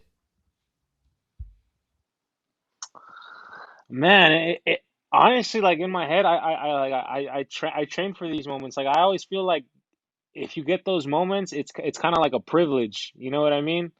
And like if you weren't, I trained for them. So I trained for these moments. So like I was ready, and I was zoned in on getting that win for my team, just because like I don't know, it could have been anybody. You know what I mean? Next time, who knows who will be there? But I was just ready at that moment to make it happen for my team, and do the Shaq and Kobe. You know, me and Johnson, we pulled the Shaq and Kobe right there. Are you pull? I was like, wait, don't tell me you have a Shaq and Kobe poster, because if you did, I was going to be very surprised. Uh, either way, I thought it was pretty dope as somebody who's played sports for a long time, and I always felt like my strongest attribute was being either a team leader or a really good team player. Like those moments have a completely different feel than individual success. You know, you have a team that went through that, you're going to share that experience forever. So you could see it as you guys were all together afterwards. You each get a belt, which thank God, because I'd hate to split that in three for any one of you. If I were you, I would have asked for the Yeah. biggest piece. Gonna be like, well, technically I did win in the end. No. It's a team effort. We all split all three ways, but if they are bigger, I will take that. Either way, I just thought it was super dope to see. And did you have any one moment, though, that stuck out to you after it was all said and done? Because when you get a moment to actually think about the entire day, was there something that was that memorable or that will always stick out to you from Subversiv 6? Yeah, just after winning, you know what I mean? Johnson and Tamiris coming in, and I could see their faces of excitement, you know what I mean? And then all of us getting like it's kind of like the feels, you know what I mean? Like you guys just finished winning a team tournament together, so you guys are all hugging tight. And then Lucas and Gabriel Almeida and Jackson, they all come up, and they were basically with us the whole time. So like I really loved like the energy that we kept the whole night. I felt like out of all the teams, we were very close. Like we were not like messing around, but like we weren't like it wasn't like super like you know how some teams like they get really like quiet and not not trying to set anything. So like the environment's kind of like I don't know how to say it, like just a very stiff environment. Yeah. Like the environment that we created was like very like friendly, fun. We were still drilling and warming up, but it was just cool to see that energy kind of like translated to us winning the whole tournament together. So I was very happy. It looked like loose but focused. So a lot of times people make themselves so Yeah. tense that they don't perform as well as they should because they put either too much pressure on themselves, they don't look at the task at hand, they're trying to see above what they need to be and or beyond it. And a lot of the times I always tell people, I'm like, listen, you know, you got to go match by match at this point. you take that on as the first task. You don't get a second match if you don't get the first match. So yeah, you guys might be the favorites, but if you don't clean sweep these people or you don't beat them, you don't make a statement, it is harder to maintain that momentum or to create it a little bit later. So yeah, I thought you guys seemed good spirits. Like I said, it's very fun to watch your transformation process, because as a commentator, there's the stuff that you're telling the audience, the stories that you're telling them, and then there's the stuff you're observing as both fan, participant, just spectator. And this transformation of you like getting in the zone, realizing in that second match, like, yeah, I'm about to go. The match isn't done yet. We still don't know. But you literally, like, a little switch goes on, and I go, oh, yeah, this kid's going to murder somebody. Anyway, this match is super great. Like, making sure that you have the story in the chamber if you need it, and you go from there. So I wanted to make sure that we congratulate your entire team. Obviously, you here today is as a representation of them. But I did want to get the opportunity because, again, I was witness to what you were doing a couple years ago, and you've now become kind of a benchmark for what I've told people, which is, yeah, the pandemic sucks and we all hate it. It's whatever. But I really have told people in that time, I'm like, I left this kid 2 years ago as a blue belt, and now he's a brown belt. And he's also done so well that we mentioned a couple weeks ago, getting double gold. I would love to ask you about that and how that felt, because it was another little thing that made me go, damn, this kid really made the best use out of his time. So do you mind describing what that felt like? Man, man, it was like, look, you can see how happy I am. Like, if you can see that wall, I got my double gold medal. Yeah, it's like all my biggest medals. I have them right there. But I'll even show you. Hold up, hold up. I wrote that down. Like, I'm really big on like mental training and all that stuff, and writing your goals down. Yeah. So like, I have it. So, mm, mm. See, I don't know if you can see it right here. No, you probably can't see it. It's What does it say about me that the right. first thing I read was "Don't be a hater"? Noki world champion. Yeah, yeah. It says yeah. I wrote it down. So like, I write it down every day. I'm going to be the, that I'm going to be the double gold no gi world champion, and I think it's just very important to like yourself and do like stuff like that to like like train your mind and help you believe in yourself. So like when you go to competitions, you may not be the favorite, but in your mind, you're already like, no, I am going to be the absolute double gold no gi world champion, and it just helps. You know what I mean? As you should be, man. And look at it, dude. Like, that's a pretty dope thing to be able to explain to people that, like, no, I saw this, I made it happen. I knew it was something that was in my reach, but I went out of my way to make that dream happen. Do you feel a sense of like when did you first see that happening in your head? I guess is the question I'd like to ask first. When did you first see like, no, I can do this. This is attainable. This is something I know I can do. After last year, when I got double, like the big first tournament that happened was the Gi Pan Americans, which was last year, purple belt for me. So I started doing this, like writing down my goals and just really getting down on like all the little details, like eating right, just becoming more disciplined with everything I do. And after I got double gold at the Gi Pans, I was like, okay, this isn't like something that's not gonna happen. It's just like it's a matter of time, you know what I mean? And like work that I have to put in, and I'm a strong believer that like if you write it down, if you believe it, if you like just block out all the doubt that it could happen, because like if it's popping up in your head, it must be like a reason, you know what I mean? Like imagine how many times in your head you think like those crazy thoughts, like, oh, I could be one of the greatest grapplers of all time, but like you're like, no, no, no, no, no, I can't do that. But you don't believe that, but you're willing to believe like bad thoughts about you. You know what I mean? So I just kind of like I start telling myself more believing those positive things that can happen for me. Yeah. Dude, that's amazing. And props to you, man. Like, it is hard to teach that specific thing that you're talking about because so many people give up on it so quickly. Like, they'll write those things down, they'll try it out for a little while, and then when it doesn't work, they'll be like, okay, well, that's not a real thing. When in actuality, the power of self belief really like hinges on how powerful you can make it. So I get that.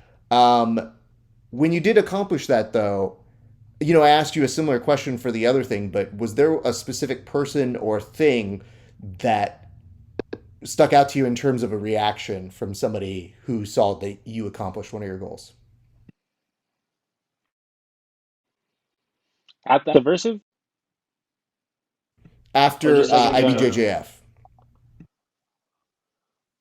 After the Nogi Worlds?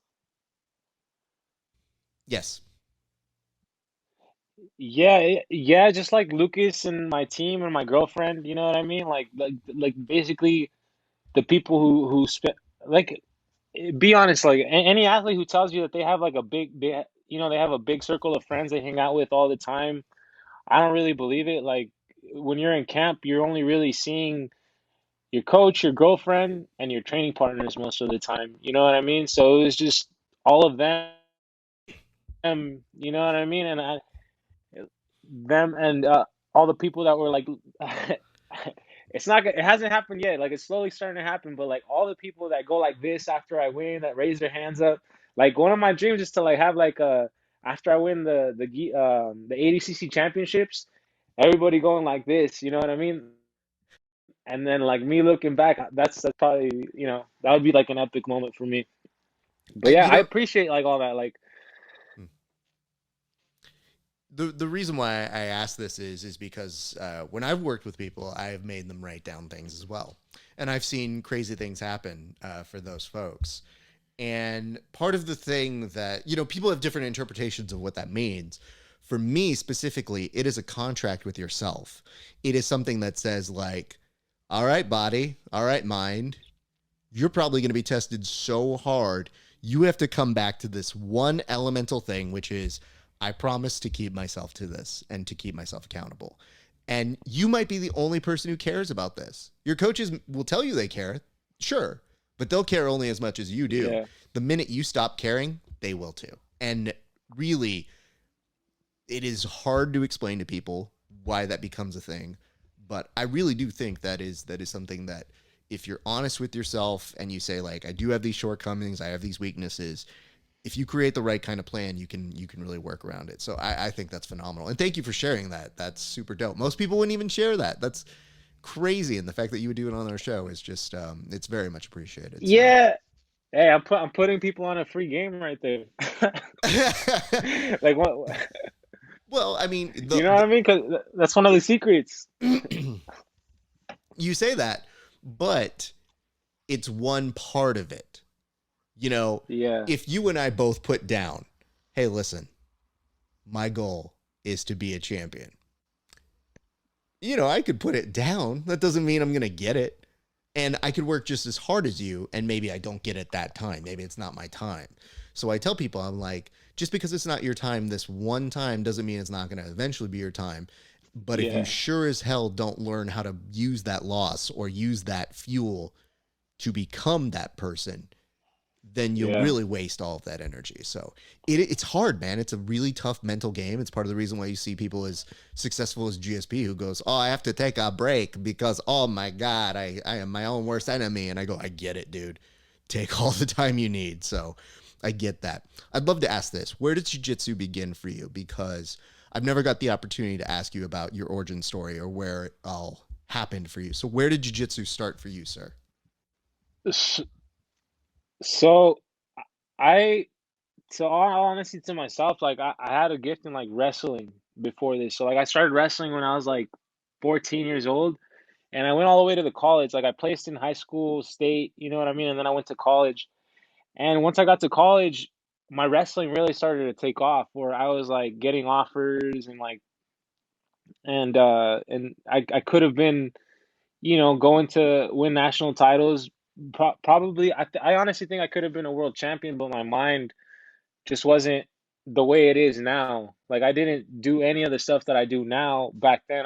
You could say I was young too, but I didn't do any of that. So after that, I kind of went into like I don't know, like a lost uh kind of trying to search for, find myself, you know what I mean? I was working full time, and then I just kind of like I hit this point where I was like just partying and drinking, and I got really like sick with myself. Like I just like I was like there's something more. Like I felt like there was something else I could be doing with my life. Like I had a calling. So I just signed up for like an MMA fight.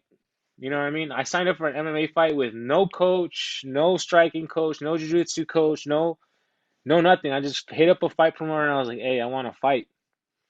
And then after I got a fight, I signed up to the UFC gym. So I didn't even pay for the membership. Like I remember I didn't have any money, like so like I could only pay like membership month to month, and it had to be like cash, and that was all I did. So I would go to all the UFC gym jiu-jitsu classes, and then I started to compete at the white belt level, and I kind of saw it. I was like, man, this is like I'm gonna be a world champ. I'm gonna be great at this. Like this is my thing. So I left the UFC gym after like 4 months or so after I had two MMA fights, and I went up to my coach at the time, Jeff Nolasco, and I was like, hey, I appreciate everything you've done for me, but I'm going to check my La Habra with Lucas Leite because I was searching like I'm very big on like UFC gym was very nice, like a lot of nice people, very recreational, but like none of those people in there wanted to be world champions or wanted to do anything like that. So I just felt I had to put myself in the right place. So that's when I went to check my La Habra, and I've been there for like the past 4 years with Lucas. And that's basically what changed my game because I was able to not just go to a better gym, but really understand grappling and like how big it can really get. Because before I got there, I didn't know that there was the ADCC championships. I didn't know about the like which was the IBJJF. The IBJJF was like the biggest thing that you could possibly win. So like as soon as I started to put the pieces together, and I finally like decided to like throw myself in there, then it started to click. And yeah, that's how it started. Okay. We covered a lot of ground there. I do want to go back to one particular thing. You did ask me, and I know this is rhetorical, but you said, I just signed up for an MMA fight. You know what I mean? I don't know what you mean.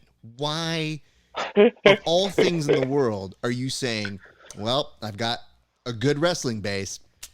Guess that means I got to fight now. Why that?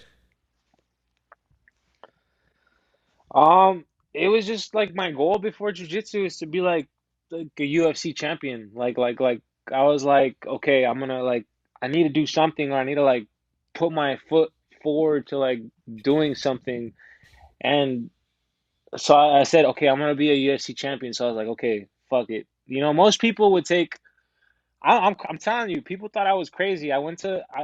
Thankfully, it actually all started when I went to go train with Michael Bisping. Michael Bisping hired me to go be his training partner for like wrestling, and I saw him and like being next to a UFC champion. I was like, man, I can do this too. Mm-hmm. But I wasn't like I don't know. I remember going to the gym and like people were like, "You're doing a fight?" And I was like, "Yeah." You don't have a boxing coach? No. You don't have a jiu-jitsu coach? No. Are you sure you're gonna do the fight? Yeah, like yeah. Like I was getting a little help here and there. And then like towards the end of the camp, so I had like a month and a half to train for the MMA fight. But like towards the end of the camp, I prayed really hard after one training camp. I was like, God, I telling you, please, like if you get me like a striking coach, I'm gonna be the best. I just know I am. And then like crazy how it happens, but like a week later, I found Coach Don Valoria, who started to train me in striking a little bit. But I'm telling you, my first, you can look it up on YouTube. My first MMA fight, no striking, no hands whatsoever. Like the guy comes out like he's like ready to like rock me out, like knock me out. I'm like, oh shit, this is happening. So I just go grab his leg, and then like that fight or flight instinct just kicks in. So like I take him down, and then just I just went crazy, and I got the TKO. Yeah, I Yeah, wanted to make sure that people know I did do some due diligence on this. Yes, you have a 2-0 amateur MMA record. So this story yeah, ends very well. But in so many other cases, this would not go well. no, Especially, and we can joke about this now because you do know better now that you've been training for years. Obviously, yeah, wrestling is a wonderful base to have, and it has aided so many UFC champions in the past. So it's not the wrong element to have. But the only element is definitely risky, especially when you get people who want to put hands on you. So, man, okay. Well, I'm glad that worked out okay. I guess yeah, I would be silly if I didn't ask, is MMA still one of the goals that you have?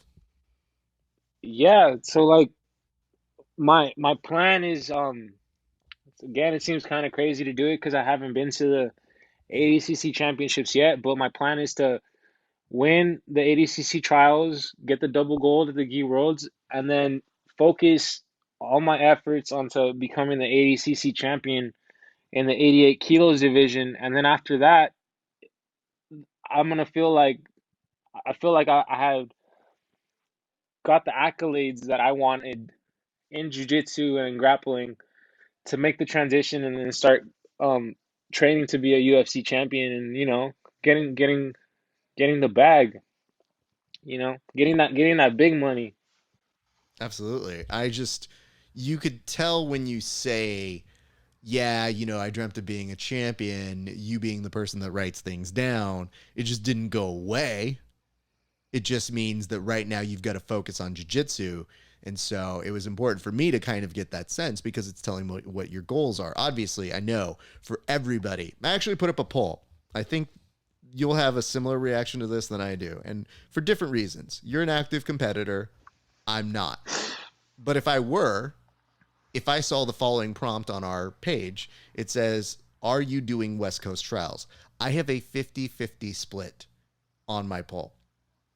And I want to look at the names that say, nah, and say, if you're ever looking for a super fight, I can never put you down. Like, for these people, and I get it, it's a tough element of competition, but it's like, those always remind me of who the gamers are, like who the people are who really, really want this, because it is one of the most difficult things to do. So kudos to you for doing that, man. And I would say, I don't want to predict anything because we mentioned I don't make predictions because I interview all of you, and it only comes back to haunt me if I say the wrong thing. But there is an element of ADCC of, your monsters are going to do number ones. There are going to be certain people that you're going to see forever. JT Torres will probably be a million years old and still somehow be in ADCC and killing it. But there's always the element of the people who come in as the newcomers, and you don't know them until you see them. So I think that's part of the thing that you're looking out as, is you're like, okay, I'm an emerging talent. I've had some good momentum. All the ingredients are there. So it's not without any kind of precedent that you would go in there and wreck shop. It's just, it is a difficult task. And I think you have a good mentality to make that thing happen.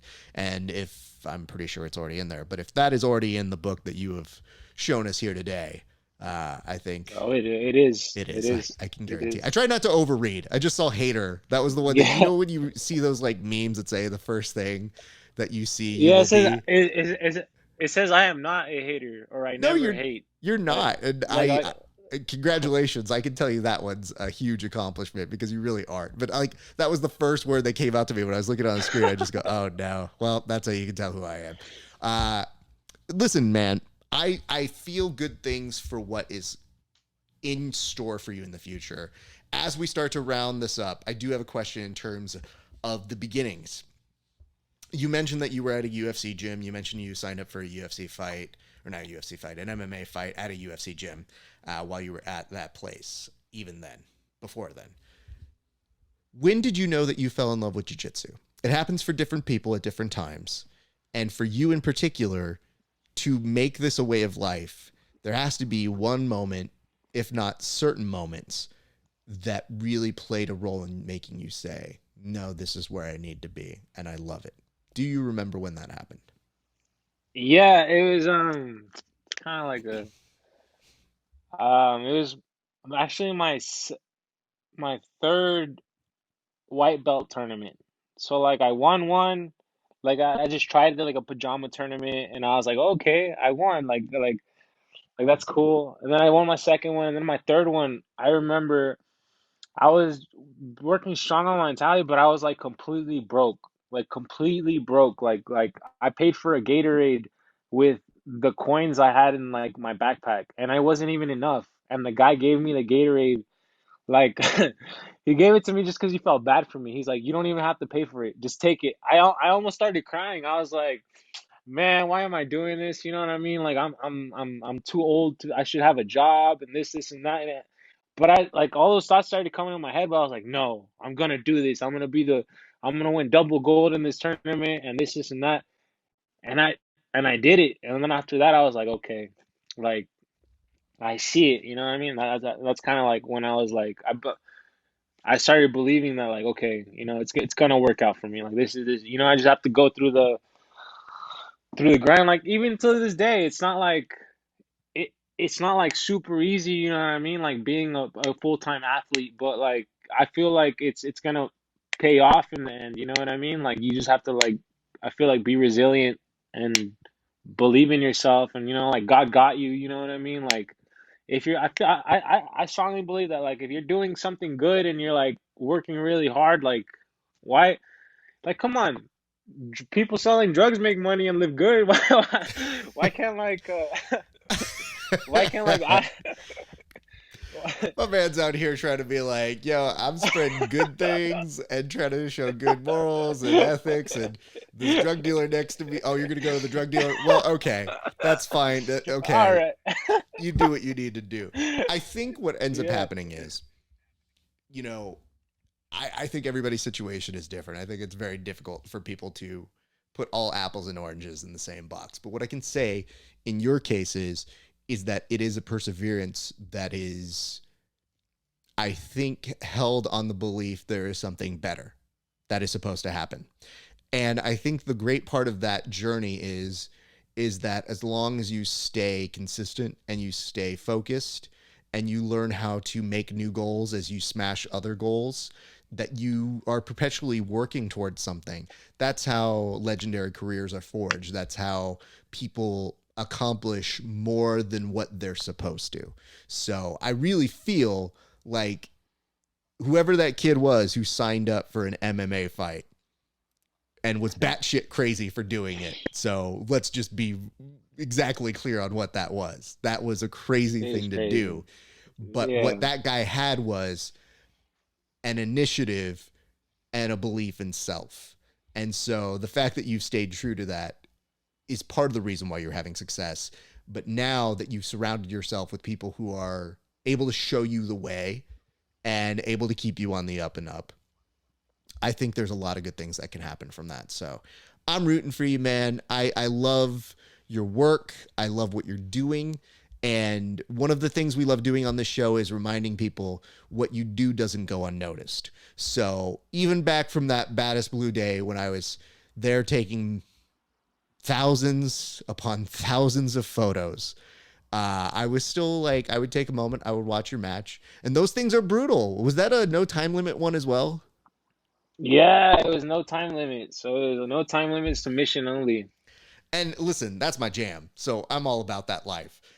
Do I want to do it? No, I got stuff to do, man. Like I got I got errands to run. That's why half the time when I see all you there in those no time limit formats, it reminds me these are gamers. These are the people who love it deeply to the point of they want to know where they stand in competition. So I have the utmost respect for that. But it's not surprising that we're now here less than 2 years later. And I do mean it when I say it. But yes, I have put your name as a nice example to people. And I've said, like, hey, man, if you're like this kid, you will be surprised at what you can do. But you really have to be as committed as you. There's no shortcut. You got to do the thing. And they've been really like, because at first I would like talk about you. And then they were like, oh, it's crazy. I was like, yeah, this kid now outranks me. I went there to watch him being like, I'm a purple belt. These blue belts. And then I watch you and I go, yeah, he's probably going to pass me in about 10 minutes. So that's but like, that's how quickly the game moves, especially for those people who know where they want to go. So just know that even when you don't know it, your name already carries some good weight to it, and with good reason. So I'm glad today I got to learn a little bit more about you and what makes you unique and special. And coming forward, I'm pretty sure we'll probably be doing more interviews. So let's do this, man. I'm going to give you an opportunity to shout out your sponsors, tell the people where they can find you. And for the love of God, are you doing seminars so that people can learn how to advance this quickly within a 2-year span? Shout out Moya, shout out Checkmat, La Habra, Fight Studio, HQ, Hustle BJJ. Shout out my girlfriend, and shout out you. Shout out everybody who supports me and helps me out in every way. Without you guys, it's it just helps a lot more. And look out for me at the ADCC trials. I'm gonna make some noise and make it happen, get that gold. And you can find me at El Monstro BJJ on Instagram, and go hit a like and a follow on my content. I just want to say thank you again for your time, young man. Congratulations. I know the last few weeks have been a whirlwind for you, and I appreciate you carving out some time for us. But I definitely wanted to give props to you. And please pass on my due props to your teammates. I hope that I said the right things. I hope that we're still friends after whatever you hear me say. Just remember. Oh, you were talking smack. I roast everybody. I don't know that I did any jokes on you because I do know that I like you. And that normally I try to match the jokes to people's personalities. And for you, I was like, there's not much to really make fun of. You seem like a nice kid. And guess what? I think you are. But I had one person in one of the comments on one of the highlight videos that people post after they compete. And I said, I think it was an Atos kid who did like a backflip or something on the mats. And one of the comments when this kid posted it, and I saw, was one person goes, listen to these commentators. They couldn't do that backflip. And I like wrote underneath it, I was like, I cannot. Yes, that is exactly why I'm hating on him. And the guy's like, why are you such a hater? And I was like, because I'm making fun of everybody. And it's just for fun. I don't dislike anybody. I just think we got 6 hours of grappling to talk about. You got to make it interesting. No, yeah. So, yes. So, but then that guy afterwards, we became friends, and he's just like, "Oh, okay, I didn't know. Good to meet." And I was like, "Nah, I'm not a complete shitbag, but will I say a funny thing once or twice? Absolutely." So, here's what we're gonna do. Pin here. My appreciation to you, sir. I wish you nothing but the best, and I look forward to seeing you kill it at the trials because I know you're gonna try and make a statement. And I believe good things for you, man. All right. Thank you for having me on the show again. No problem. All right, everybody, stay where you are. There's still a little bit more show left to go. We'll be right back. So just arrived here at beautiful Commerce Casino, which you'll see as I turn back around this way. Had to change in my car. That's how you know the glamorous life of being a jiu-jitsu commentator. There was a woman watching me the whole time. Might have whistled, don't know. Don't really care. But we're about to go inside. We'll see what's happening there. See you guys in a second. You can tell this is a different kind of event because as I showed up, in addition to having all the poker playing behind me, the gentleman asked me to turn down my mask and just so he could see my face. So it's like, no, I know. No autographs, please. I know we jiu-jitsu people, super famous. I think what made it even better was that he goes, I need to see your backpack. And I go, sure, go ahead and look at it. He goes, okay, what's in there, photographer? I'm like, oh, I'm in the event. He goes, oh, I don't need to see it now. We're good. Top-notch security, people. Top-notch.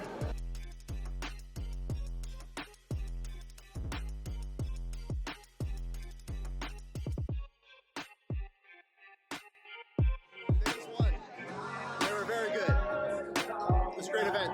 My thanks to everybody here at Subversiv. This was dope. All right, that's going to do it for us here at Grappling Hour this week. My thanks to my guests, both Fernando and Elder. My thanks to you for all of your support, especially this week at Subversiv 6. My thanks to everybody behind the scenes on that. They really do a great job, and it was really a wonderful thing to be back on the microphone telling stories, and I hope you all enjoyed it. Do me a solid, though. If you like what you're seeing here, give us a subscription. And you can like and follow us on all the major social media platforms. We're talking Facebook, YouTube, what's the other ones? Instagram. Are we on Friendster anymore? MySpace. Don't look for those last two. Pretty sure we don't have them. I think. Not important. Give us a follow. Twitch, Apple Podcasts, 5-star review if you're there, or on Spotify at Grappling Hour. It has been a wonderful day for grappling. I thank you for watching. We will see you next week. And we'll see you back on the mats. Peace.